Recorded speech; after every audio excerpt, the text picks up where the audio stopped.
আসসালামু আলাইকুম ওয়া রাহমাতুল্লাহ। আলহামদুলিল্লাহ ওয়াসসালাতু ওয়াসসালামু আলা রাসূলিল্লাহ সাল্লাল্লাহু আলাইহি ওয়াসাল্লাম। আইয়ুহাল ইখওয়া ওয়াল আখওয়াত, বারাকাল্লাহু ফীকুম, হাইয়াকুমুল্লাহ। সম্মানিত উপস্থিতি, আপনাদের সকলকে সুস্বাগত জানাচ্ছি।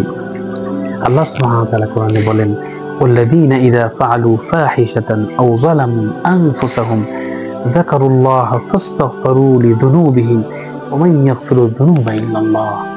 আল্লাহ সুবহানাহু ওয়া তাআলা বলছেন, মুমিনদের মধ্যে তারা এবং মানুষদের মধ্যে যারা ঈমান এনেছেন, তারা যখন কোনো অশ্লীল কোনো কাজ, ভুল কোনো কাজ হয়ে যায় অথবা নিজের নফসের উপরে কোনো জুলুম করেন, সাথে সাথে তারা আল্লাহকে স্মরণ করেন এবং নিজের গুনাহ মাফ চান আল্লাহর কাছে। ওয়া মান ইয়াগফিরু যুনুবা ইল্লাল্লাহ। আল্লাহ সুবহানাহু ওয়া তাআলা ছাড়া কে আমাদের গুনাহকে মাফ করবেন? আমরা অনেকেই হতাশ থাকি, জীবনে অনেক গুনাহ করে ফেলেছি, অনেক পাপ করেছি, নিজের নফসের উপর অনেক জুলুম করেছি।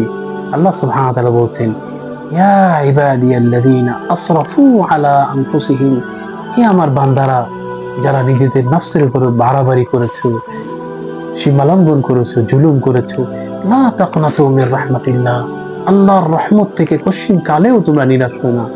ইন্নাল্লাহা ইয়াগফিরু যুনুবা জামিআ, আল্লাহ সুবহানাহু ওয়া তাআলা আপনার সকল গুনাহকে মাফ করে দিবেন। আল্লাহ রাসূল সাল্লাল্লাহু আলাইহি ওয়াসাল্লাম বলেছেন, ওয়া আতবি'is সাইয়্যাতাল হাসানাতা তামহুহা, কোনো ভুল, অজান্তে কোনো ভুল হয়ে গেলে, কোনো পাপ কাজ হয়ে গেলে তুমি একটা ভালো কাজ করো এবং সেই ভালো কাজটা তোমার পাপ কাজকে মুছে দিবে। আল্লাহ বলছেন, ইন্নাল হাসানাত ইযহিবনাস সাইয়্যাত, আল্লাহ বলছেন নিশ্চয়ই ভালো কাজগুলি, কল্যাণ কাজগুলি, সওয়াবের কাজগুলি তোমার পাপ কাজগুলিকে মুছে দেবে। আল্লাহ বলছেন, ওয়ায়ামহুল্লাহু মা ইয়াশা ওয়া ইউসবিত ওয়া ইনদাহু উম্মুল কিতাব, আল্লাহর কাছেই আছে, আল্লাহ সুবহানাহু ওয়া তাআলার কাছে আছে মেইন বুক, আল্লাহর কাছে উম্মুল কিতাব, অরিজিনাল মেইন কিতাবটা আছে, আমলনামা, অ্যাচিভমেন্ট। এবং আল্লাহ যাকে ইচ্ছা আল্লাহ সুবহানাহু ওয়া তাআলা এটা মুছে দেন এবং যাকে ইচ্ছা ওটাকে আল্লাহ বহাল রাখেন। সম্মানিত উপস্থিতি, আমরা কেউ আল্লাহর রহম থেকে নিরাশ হব না। জীবনে কখনোই আমরা আল্লাহর রহম থেকে নিরাশ হব না। সবসময় আমরা আল্লাহর উপরে সুধারণা রাখবো। যন্নু বিল্লাহি খায়রা, আল্লাহর উপর আমাদের সবসময় উচিত হবে ভালো ধারণা রাখা। আমরা আল্লাহর সঙ্গে সাক্ষাৎ করবো এমন সময় আমরা আল্লাহর উপর সুধারণা রেখেছি। আল্লাহ আমাদের সকলকে নিজেদের গুনাহকে মাফ চেয়ে আল্লাহর কাছে ক্ষমা নেওয়ার তৌফিক দান করুন।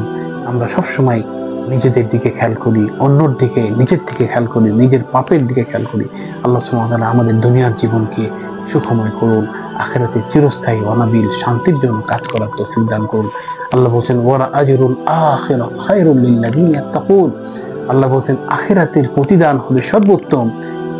কেমন সর্বোত্তম? যারা আল্লাহর উপর তাকওয়া করেছে, আল্লাহকে যারা ভয় করে। আল্লাহ সুবহানাহু ওয়া তাআলা আমাদের সকলকে আল্লাহর তাকওয়া অবলম্বন করার তৌফিক দান করুন।